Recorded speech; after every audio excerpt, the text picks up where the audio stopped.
A very good afternoon, ladies and gentlemen. Welcome back. I hope you had a good lunch. Yeah? All right, so we're going to begin our next session. The session is Solving Complexity of Context, Content, and Traffic for the Purpose of Security. Our chair for today would be Vinayak Godse, Director Data Protection, DSCI. Our panelists are ND Kundu, Assistant General Manager and CISO, Bank of Baroda; Aman Puri, Head of IT Solutions, Fujitsu Consulting; Vivek Srivastava, Security Lead, Partner Business Group, Cisco, India and SARC. So may we have everyone on stage, please? Welcome.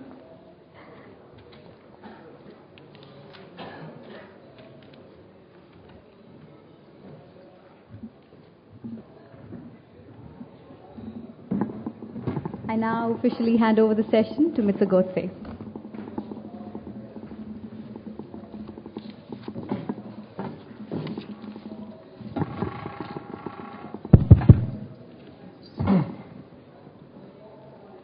Good afternoon, everybody. Good afternoon. So we have a very interesting panel here. Aman from Fujitsu, and they are doing very key interesting work in this area, and probably looking at the different paradigms of security which could address the kind of complexities that we are talking about. So we'll come back to the basic title of this session separately. We also have Vivek from Cisco, and to understand perspective much better from the user side, we have Mr. Kundu from Bank of Baroda in this panel. So what we are trying to discuss here is we are listening these words of advanced persistent threats. We are listening about the targeted persistent attack. We are listening about new kind of malwares and how they are compromising the security of the organizations. And these words, in a way, are kind of buzzwords and hives that we basically see in the market. So most of the security vendors and suppliers or technology providers, they will talk about these buzzwords very well. So, but there is a very large and complex, I think very intriguing story hides behind this word. So that requires us to look at how exactly the security ecosystem is changing and why that change is happening. And when you are looking at the different components, you have to look at the multiple dimensions. Those dimensions, these dimensions are bringing to the security, how the dimensions are interdependent, and if you want to look at for one security decision, if anybody want to make, or any system or human want to make, what kind of information that is required to take that decision. So the information requirement to the security decision making is becoming more and more complex, and that requires you to think about security very differently, because the decision making should be a real time or should be near to real time. So having that capability to take decision, if decision is simple in terms of just looking at only some set of information and set of condition, it's become easy for us to take a decision, or any operating or probably automated system to take a decision within a expected timeline. But if there are multiple perspectives, multiple dimensions, and each dimension has own complexity, and there is interdependence complexities also, how would that decision making would happen? Because that kind of decision making you require to have to address the kind of things that we are looking at. And that's what basically we'll be focusing more on this session, to look at how the context, and what kind of context that we are talking about here, how the content and what kind of content that we are talking about here, and how the traffic overall, how topics is becoming more complexifying, and how the traffic and how these things are driving security challenges, how the surface that is being expanded through the mobility, through the BOID, is driving the challenges for security. So to start with discussion, so what I would like to have is, from the perspective of this title of the discussion, I would like each of the speakers talk briefly about 1 or 2 minutes, and then we'll come across the Q&A between us. I'll pose some question to them, and then we'll have very interactive session, because the purpose of this kind of parallel track session is to get more questions from you than we ask questions among ourselves. So we'll have significant time for you to contribute for this session, and you should come ahead and contribute to the discussion that we are having here. So intent is to become more specific, understand these nuances in a way that is happening at the ground operational level, and how exactly this kind of discussion is helping the security, which anybody would like to look at in the future. So starting from Mr. Kundu, because he's from user organization. So hello. Hello. Yes, Binayak, good context, and in this context, his content is also important. And we all know that complexity has increased. Mostly I am from an user perspective. I am from a bank, obviously an Indian international bank, and where we have seen that to have that proper security implementations of those increased contents and context, what are the available in the market, we are using it. We know the situations that there are something happening, and to reduce that, to mitigate that, we are using what is available. Not that what exactly we want, we are implementing, that is something called customized. No, that is not there. What I mean to say in that way, let us say we know there are phishing, vishing, and there are extra phishing attack, or all those things. So now you are thinking that there is a solution available for phishing, there is some anti-phishing solution, or some multi-factor authentications, or two-factor, or whatever it may be. We are trying to implement that one, and again we are bogging on that aspect that, okay, whether how far that is really being containing our problems. But as and when the things, the problems are coming, we are trying to attack that one and try to mitigate it from our customer points of view, from our organization's point of view, not that as a total integrated aspects as we intend to. So this is a situation as of now. Maybe you are using all those IDS, IPS, HIDS, and so on. But truly the intelligence network perspective, where we can actually talk of something that may not be coming, because we have some sorts of satisfaction idea that our banking domain, mostly the financial sector domain, is not much open to the public, except maybe from internet banking or from mobile banking and so on. So maybe we are safe. But we still are not been talking in terms of the APT type of attack or something, some sophisticated attack or some sorts of cyber attacks. Only that what our regulators or RBI are telling to do, maybe we are trying to implement that much, and maybe we are satisfied out of that. Even then we are being attacked, our data has been breached or something has been compromised. Still we may not be aware of that one. Even what are the available informations we are having, different financial sectors that are not been really shared with us. So in this type of situations we are right now living. Maybe we have some solutions that may be discussed right now. Yeah. So Vivek, very briefly, how you see the title of this subject and what you can briefly talk about this one. We'll come to specifics more in the detail. I think probably it's not on, I think.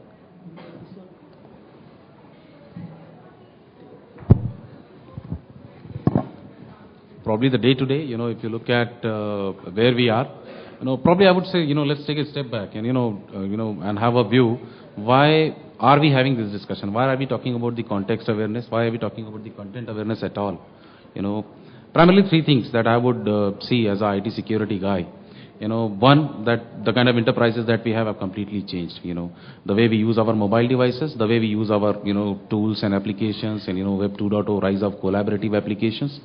And second point I would say is the landscape that for the threats which have changed. We are still encountering so many attacks, still witnessing so many breaches, even when we have put best of the controls possible. That's the second piece of it. Third piece, which Mr. Kundu also pointed out, when you put these controls in place, you're still not very sure that, you're still secure, and the security continues to be at a certain level. Why all these challenges? Primarily because the traditional way that we have, addressed security was, build some intelligence into one particular device, put it somewhere in your network, and ask that device to take a decision. That device takes a decision that is point-in-time decision. It will understand that, okay, this matches the signature, not matches the signature, it matches the pattern, it will take the decision. It does not take into account the other dynamics of it, which we are seeing now, which is changing, which is ever changing rather, right? So, how does the context awareness comes into picture? the context awareness kind of makes it, little more realistic, little more dynamic, that I will be able to take a decision which is not, built on certain, intelligence that we had in past. The intelligence that I will gather now, I will understand now what is happening in the network. I will understand what is happening otherwise also in the world, right? Can that intelligence also be put into the security ecosystem that we have now and take a dynamic decision? The context awareness, understanding what is there in your network, who are the guys, what applications, what access rules, what devices. And of course, when you understand the content as well, will make your decision making more effective, your security decision making more effective and more continuous as well. So that's why probably the topic becomes more relevant today in today's scenario. Aman, briefly your perception and your reading about this subject. So from a perception perspective and the context perspective, my thought is moving around trust. That is one big thing that's happening right now. That's where the big companies or the IT companies of the world, they're coming together and saying, guys, what we are doing, a typical antivirus approach that we have in terms of you cannot stop a virus on the day zero. I mean, until or unless a virus is not identified, you do not have a patch for that.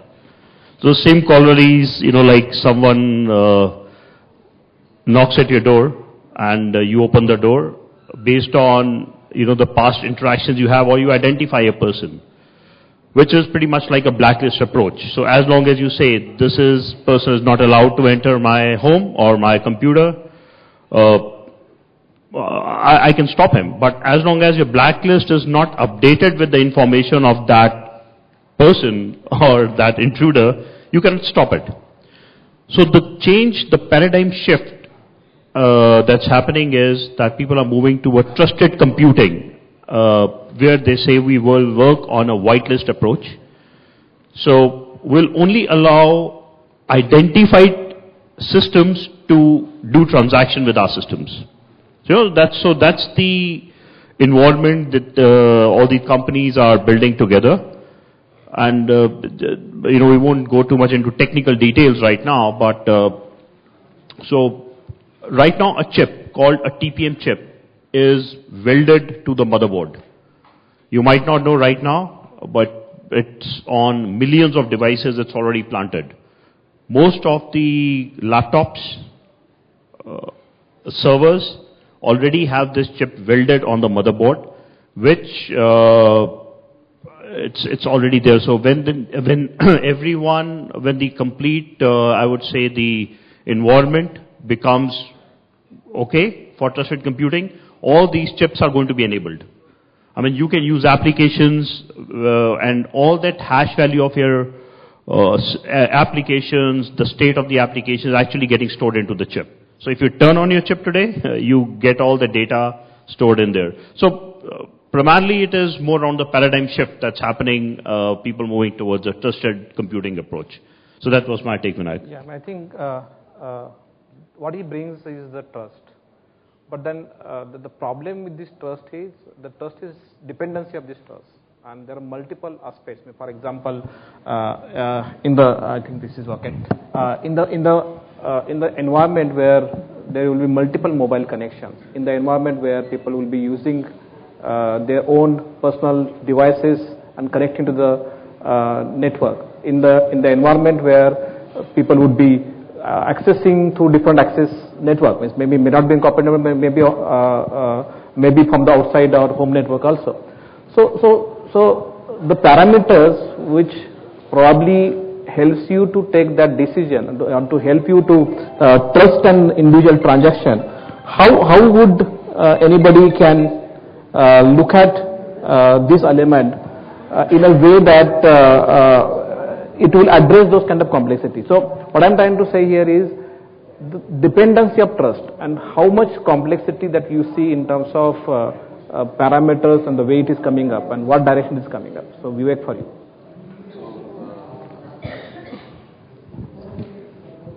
So trust, if you look at, from the security point of view, is something, is the basic of the entire piece, how you build the security ecosystem.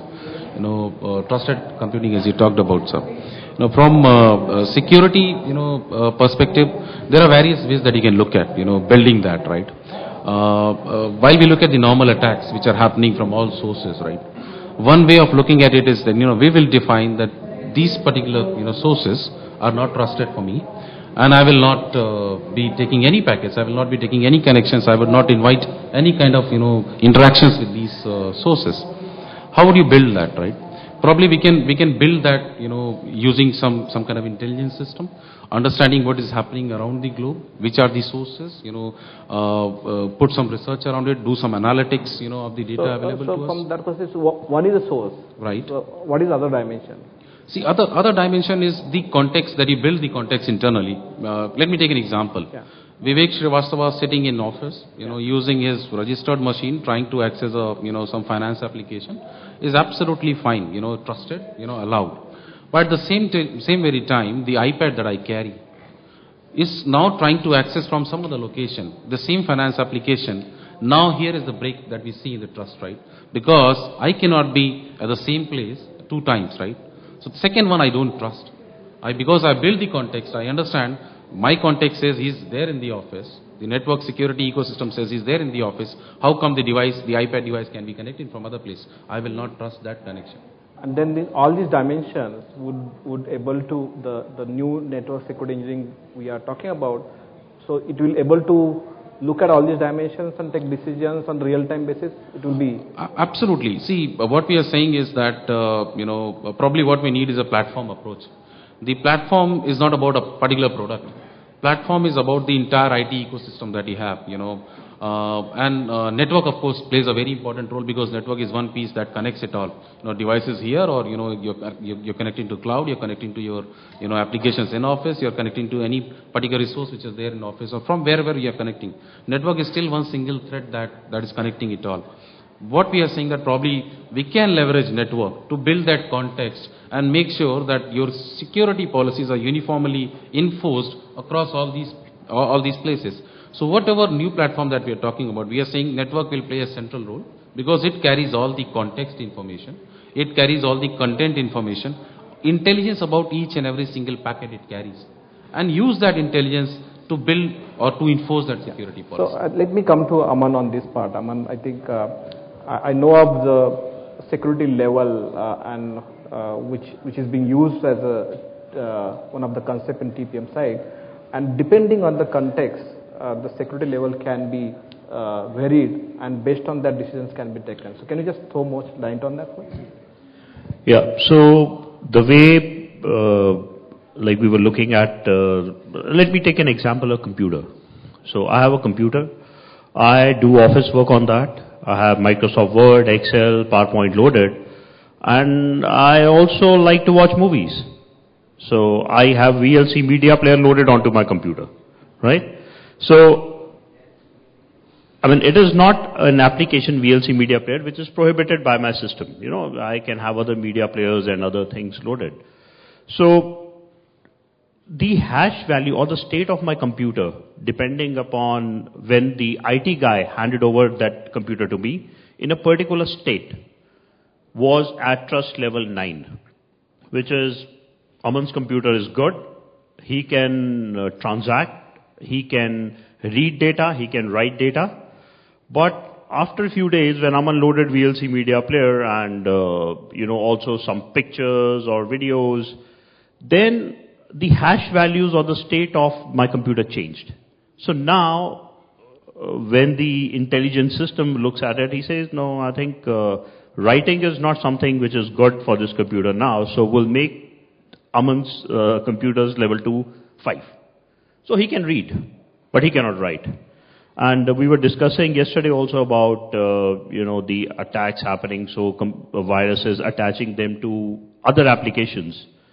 So we discussed quite a lot of details around that when a virus or a attached application gets activated, the hash state value changes. So that is where which is tracked, and that is where they change the different levels. And when you get to a level 1 or level 0, no access. So that's pretty much the context we were talking about. The way people will be using it, the way they are using this exercise. So this is a way to manage this complexity of the context, and we are sure that the kind of system you are talking about, it will able to do it in real time basis. That's the more critical aspect of that one. So deal with this complexity of context in a more real time and near to real time basis, so that decision making, decision making is addressing the security concern within a short span of time, and that is very much required for the government purpose also. But then application brings another challenge. So probably you can do many of these things in a network level, because network protocol and communications are more standardized ones. So working on a standardized packet and taking the decisions, analyzing, understanding decisions would be interesting and very easy, probably completely easy to deal with. Maybe scale is a problem, maybe the complexity is a problem. But when it comes to application level, I think this discussion, because the way application innovation is happening, application has another level of complexity. So I like to, because he is the user of the IT, and application is a very crucial and critical part of any user business organization like BFSI. So I'd like to understand from Mr. Kundu, how you see in this all discussion kind of role that application would be playing. Okay, Vivek and Aman talked mostly about the infrastructure related things. Same thing on the similar context is also applicable to the applications. Application generates various logs, and maybe this is where in terms of the detective part we can utilize those logs to even correlate with the issues. That means some sorts of the security incident and event management logs we can generate and make it correlate in the proper perspectives and try to find out the trend, or maybe sometimes on the near real-time basis. Truly speaking, we have seen even all the devices, it is supposed to be generate a lot of logs. They can, the ability of generating logs by almost all the devices. But in true sense, there may not be the log generations might not be actually happening.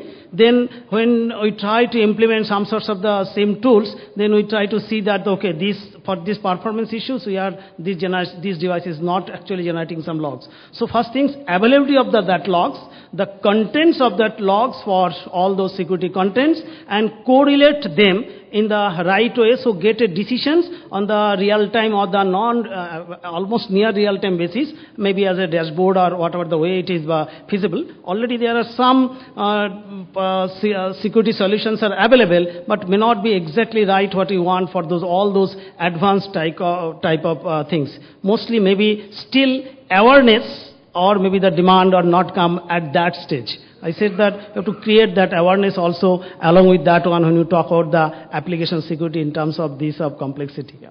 So he's bringing a very interesting point. Is probably the devices, the network, we can deal with that information because that information is more standardized one.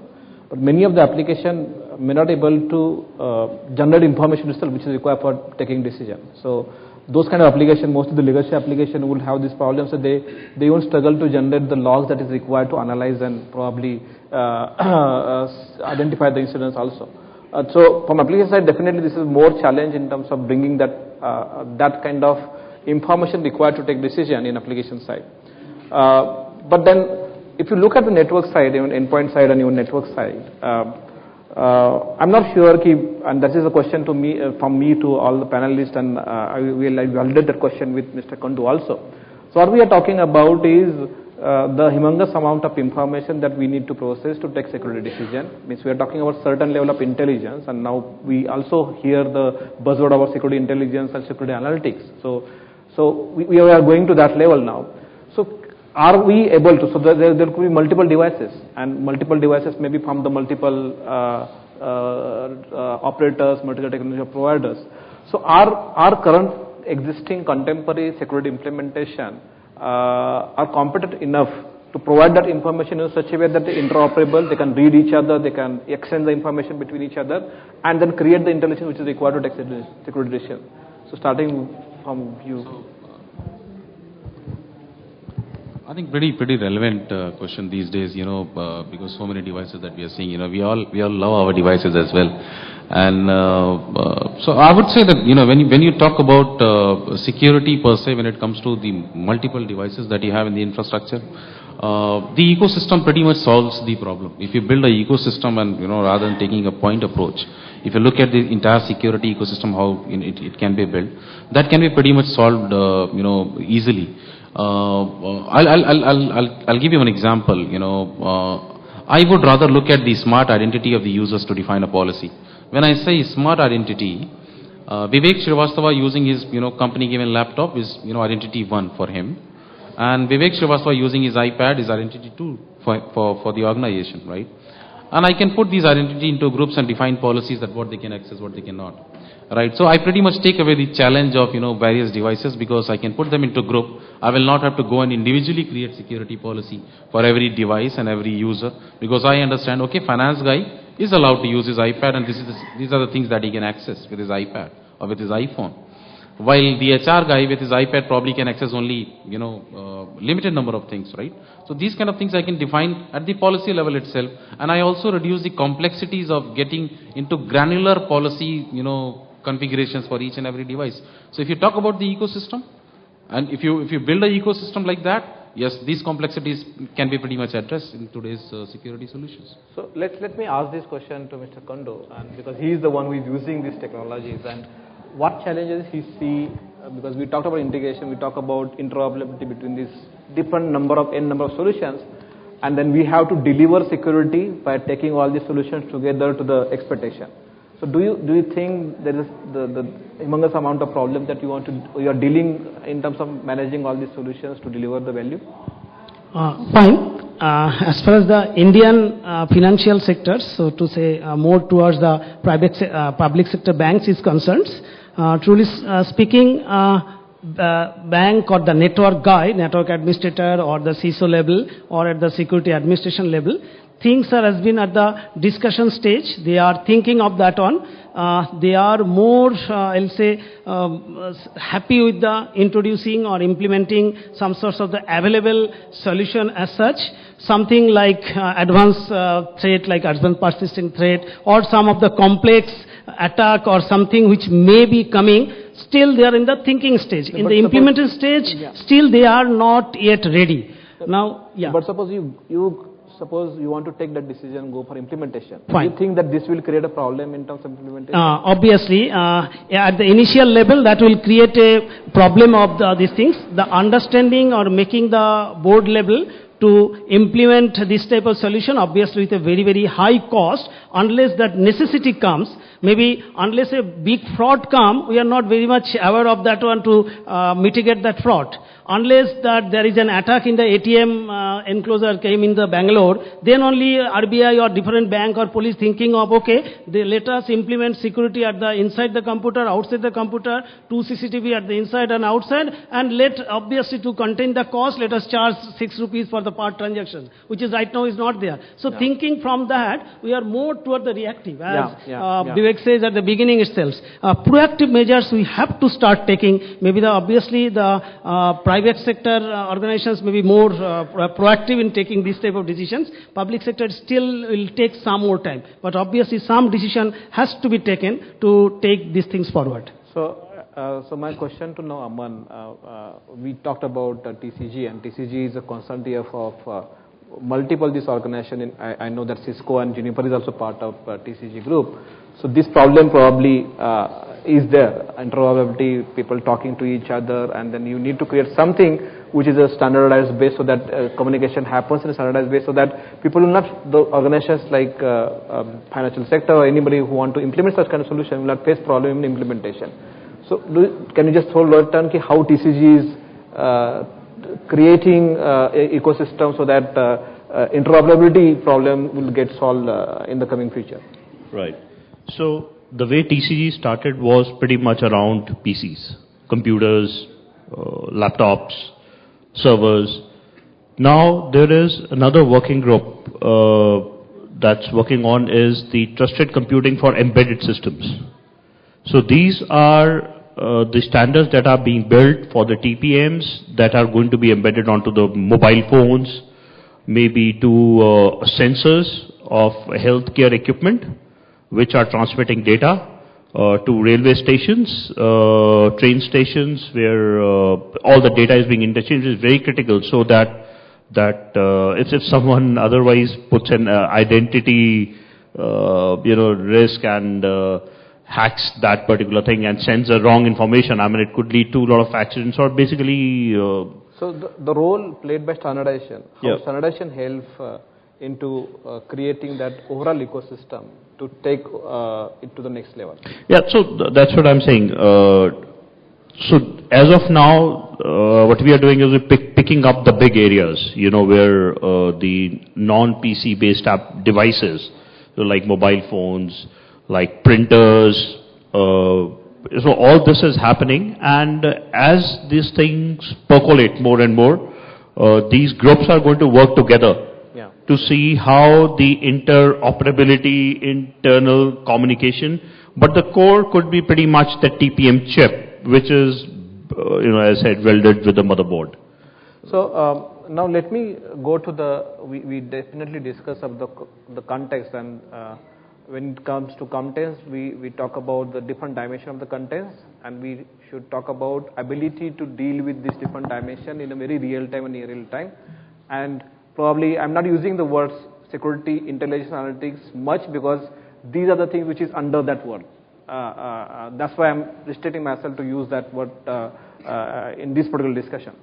So now I want to look at the other part of this topic is the content, and primarily because of most of the recent threat happened because of the kind of malware, very advanced malware which are able to penetrate the organization.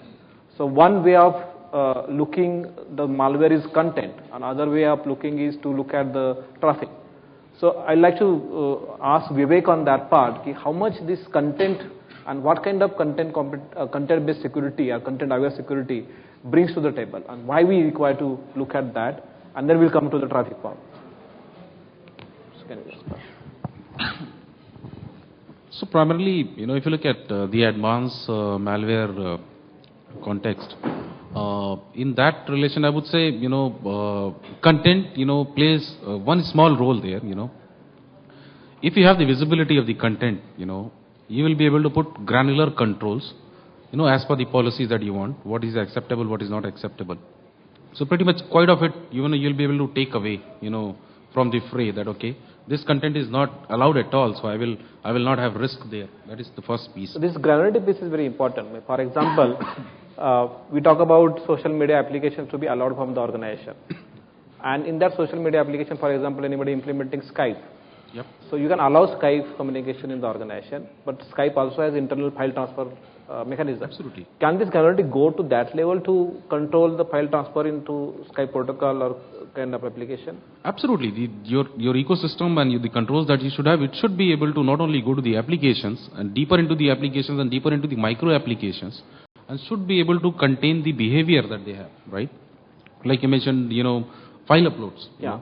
Maybe not only that you should be able to control that, you should be able to define it to each and every individual user level. And also add to that the complexities of the devices that they are using. I'm saying take smart decisions that, okay, when you're accessing Facebook on your iPad, I'm okay to allow you chat and all that, you do that, it's your personal device. The moment you come into the office, you're sitting in the office, you're using your laptop which is given by the company, you're going to upload some files and all that, I will not allow that. Right? So that is one piece of the content visibility. You get deeper into the applications, get deeper into the micro applications, and look at controlling their behavior, the micro applications behavior. Not only look at the application visibility at 36,000 Okay, so do you think that network security engineering is mature enough to provide its support, provide its strength to the application security also in this sense? I would not say application security for that matter. See, application security would rather lot depend on the secure coding of the application itself. But from the limited perspective of the content that is being translated in application. From the controls perspective, yes. Today's security ecosystems and the solutions are capable enough to get deeper into the applications and control the behavior of the micro applications. So, Aman, from the content side, I think we had a wonderful discussion yesterday. So this whitelisting part that you talked about, for example, any machine, say infected with a malware or some kind of infection with malware or some kind of botnet. So how do you at network level look at that part? And so whitelisting And what is the whitelisting approach is, and how can it solve these kind of problems? Right. So I'll just give you a broad overview or the perspective how this works. So there are two computers talking to each other, and the third person or the computer is a registrar. So that registrar has the level 9 information, good health information of both the computers. And when the computer A talks to computer B and B wants to do some transaction with A will check with its own existing whitelist that the TPM values, the hash values, whatever, or basically the applications built around the TPM, what is the state, what level it is. And that gets verified, so the whitelist is also at the computer A as well as with the registrar. So registrar is also keeping a good tab when that computer comes online. So for example, I might work on my computer which is at level 9, but I downloaded some application and I worked at night, I shut down my computer and I slept. Tomorrow morning, and in the night, whenever the computer boot up again, it infected my computer. So that's where the registry values or the hash values of the applications, they changed. So registrar now knows that now this computer is not worthy of a level 9. It moves to a level 6.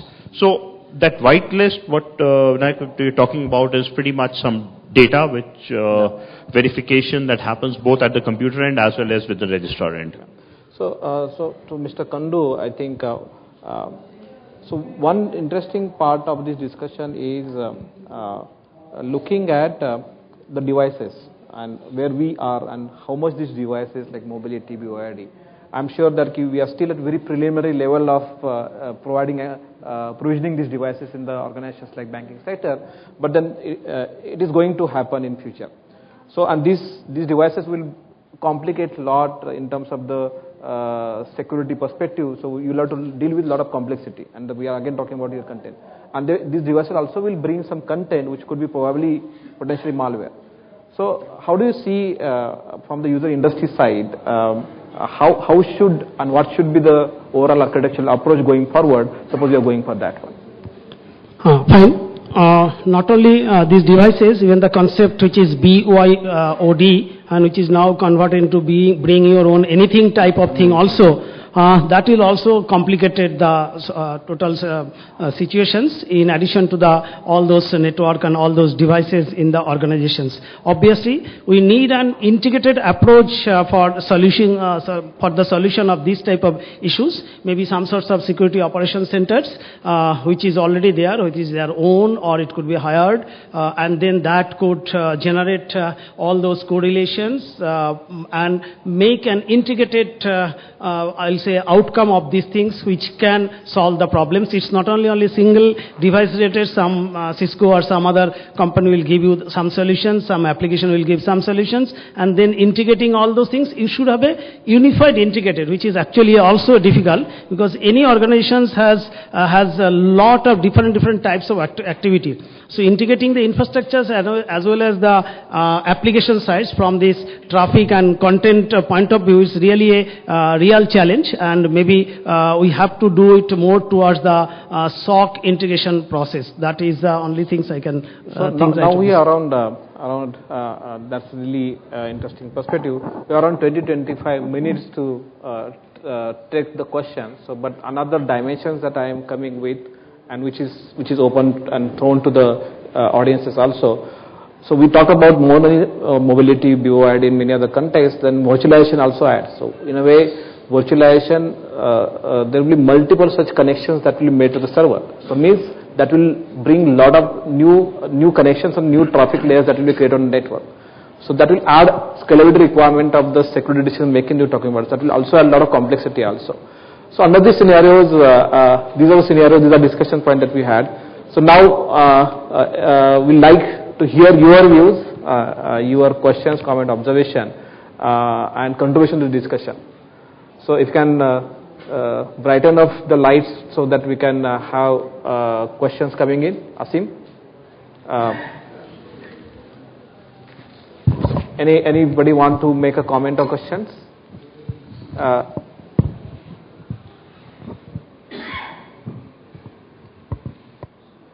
Yeah.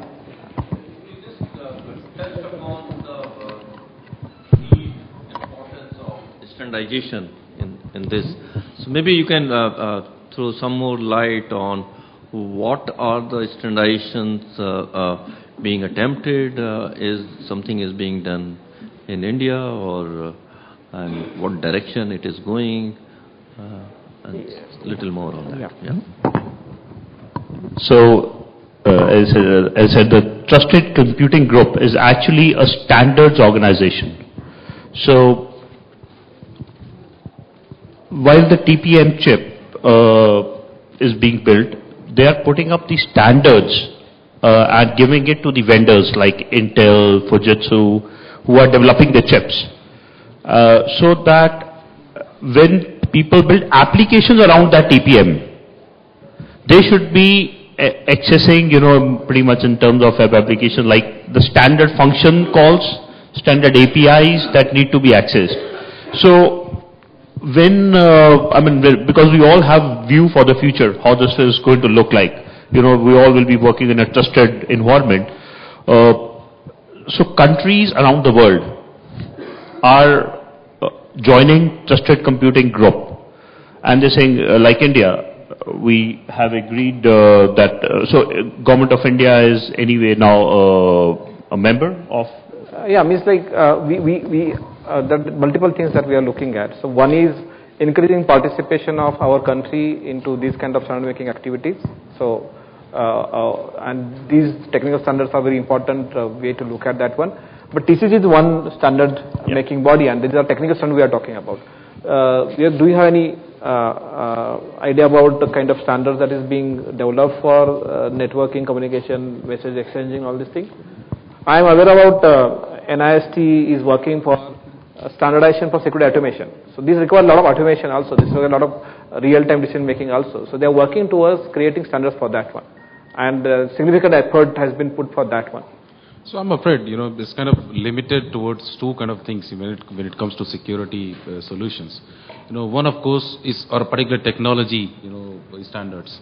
If you talk about technologies like, firewall appliances, technologies like antivirus systems, technologies like, say, intrusion prevention systems.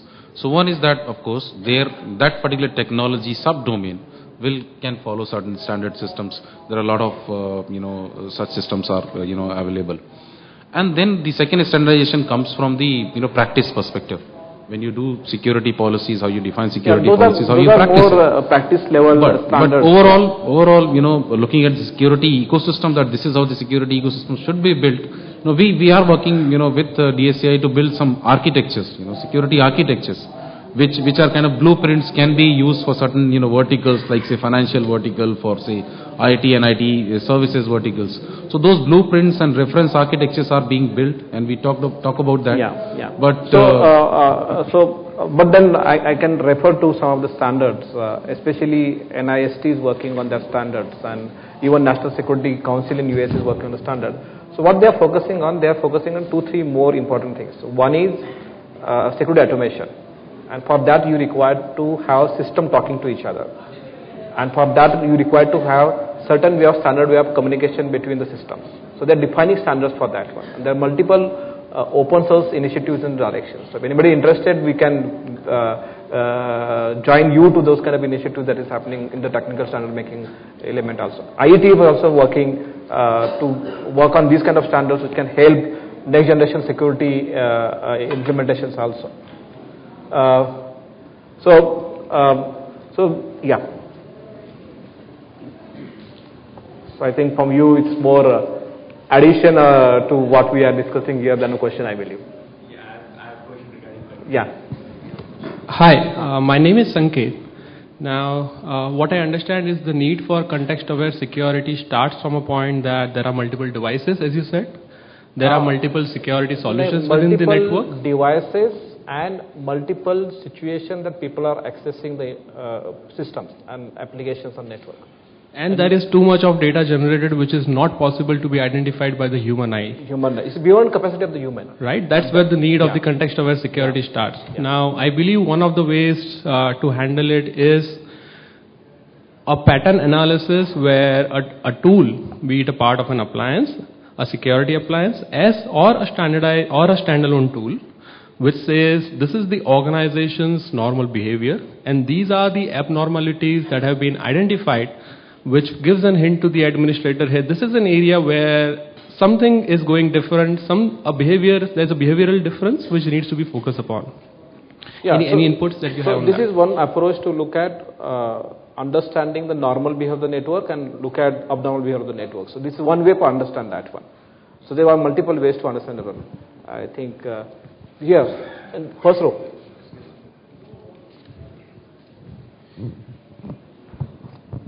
So you were talking about understanding of content. Now, typically the vulnerabilities that creep into are not from corporate servers. The people use Facebook, Twitter, and that's where and many of these contents are encrypted. So you cannot actually define patterns from a content which is encrypted. So how do you propose to handle those?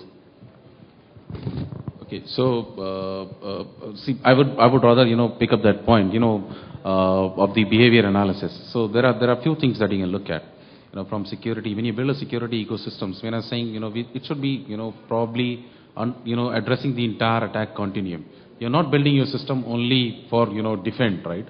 Most of our energy and time is spent primarily defending ourselves, right? But it's time that we also put some energy and focus onto detection technologies, the during phase when you are being attacked, and also when you know that you're breached already and something has gone past your defense.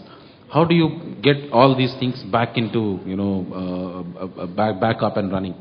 From the content perspective, security, of course, there's no silver bullet. You can do decryptions, you can do a lot of other analysis, you can put a lot of mechanism, but there is no silver bullet in security, absolutely. Behavior analysis as a technology helps you detect these faster and put the containment and the remediation measures immediately, right? I would also probably take another movement, to put another aspect to it. Let me give you an example. Some source, trying to, attack one of the particular host in your network, right? And the security system throws up an alert, a log saying that this particular, source is trying to attack this destination, which is primarily a SQL server. And this attack type is, an exploit which normally exploits a Linux machine, right? You got one alert. Second alert, the same guy tries to attack another machine, which is a Linux machine, which is not vulnerable, which is not, susceptible to that attack. And third one you get, is that the guy is trying to attack another Linux machine, and there the machine is also susceptible to that attack. That vulnerability exists, right? This awareness of the context, the security device which has just seen this happening, this awareness to this context will actually throw up only one flag to you, saying that what you need to go and look at is the guy who's trying to attack your Linux machine, which is actually with a Linux exploit and which is susceptible to this attack. That means this guy knows what he's trying to do. That is the investigation that you want to do, and that's the context awareness also brings in, to table.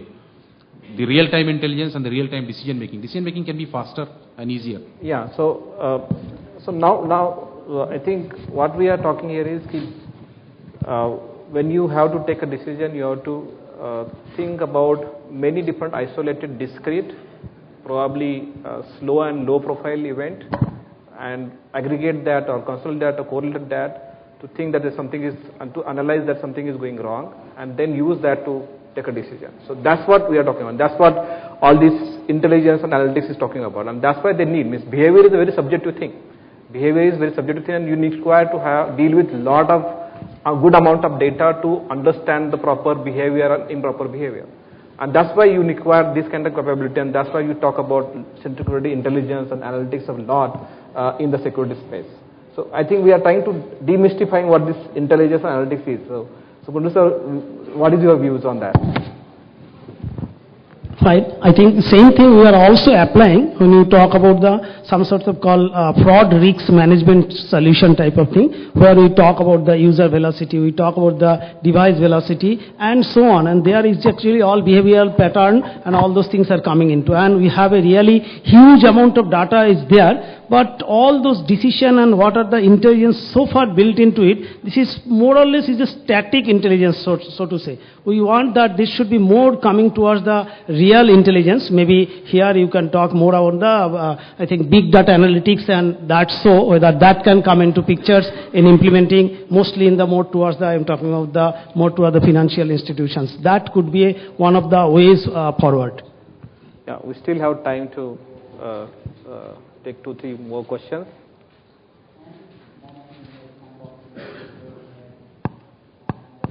Post-lunch session, right?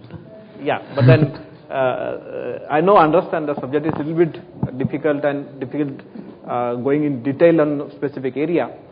But these capabilities are a next generation capability. That's why they talk about next generation security. And these capabilities are being aggregated under the name of next generation security. So we talk about next generation firewall, IPS, or any kind of network security devices. So they talk about all these things. But now the question comes in ability of network to understand and deal with so much of information. And if a network is dealing with so much of this information and contributing to security, will network not leave apart or will not compromise on the basic switching part or traffic switching part that network is is meant for. So from network security engineering side, Vivek, do you think that network are well enough equipped to do whatever they are meant for, that work, irrespective of these kind of new capabilities that they want to build it? From network security engineering side, what do you think where we are going? And will that not create problem in future? It may solve problem now, but it will create some problem in future. So I represent Cisco, and Cisco is the second name for networks for any which way. So we have been talking about the network capabilities. See, what we are saying is, looking at security, probably network is one piece which can play a very important role. Now, at the same time, the challenges as you're discussing that, the network itself should not become a, challenge for me, while putting so much of security checks and, controls there, right? We have been talking about software-defined networking as well. All the engineering systems that, at least at Cisco that we work in, we keep these things in mind, that the additional capabilities that the network devices are supposed to carry are around security, are around context awareness, are around building parallel intelligence for further decision making into the network. So the engineering team is primarily aware of it, and but then network. So whatever the processing and memory available to the network, if they consume most of from the security side, will that not impact our network are well enough to address? So one point I would like to probably clarify here. See, what I'm saying here is not that I'm gonna do something new on my network devices, right? I'm not gonna put my switch to take that particular decision, to scan the particular packet, right? I'm using the intelligence which switch already has. Any packet has that intelligence, right? I'm using that intelligence to be available to my IPS device also, my firewall also, that this is the user, this is where it's going. That is what I get to know from my switch. And my firewall or my IPS takes a decision that is, yes, I block it, right? So I'm not gonna, use network as a point where I'll do all the scanning on the network. I'll use the context to make better decision making with my security ecosystems. So that way I would not, probably burden my network, infrastructure as well. Okay, so from the Aman, I think the way the TCG is saying, and you use the word paradigm. So we are looking at the paradigm, the pyramid, which we need separate paradigm to deal with these kind of new situations we're talking about. So there's another word people use, the next generation security, and you use the paradigm, new paradigm for the security. So what do you mean by that? So paradigm is basically the way you see things. As of now, whenever we talk of security, or maybe even I talk to people around security, they talk about, more focused things happen around antivirus, maybe application level securities. There are people who talk on that the switches, networks, and all that area. So there are different areas where security can take us aback. But paradigm shift doesn't happen in a day. It takes time.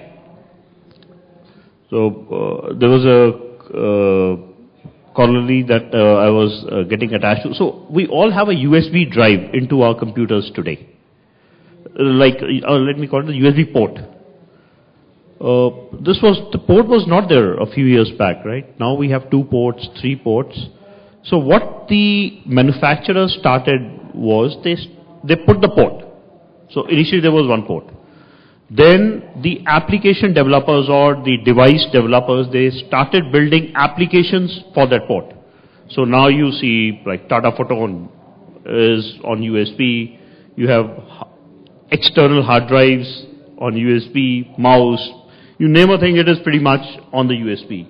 So initially the manufacturers are putting that thing by default onto the computers. And when the thing is there, people say, okay, it is already there. I just have to go to the BIOS and enable it. So paradigm shift actually happens pretty much along with evidence, where people see the thing actually happening. I come here and I talk more about trusted computing and just going, people say, yeah, it's an interesting concept. But where do I see this happening? So, as you will see in a few years, where Windows 8, we were yesterday talking about, there are a lot of things around, the security is going to happen around TPM.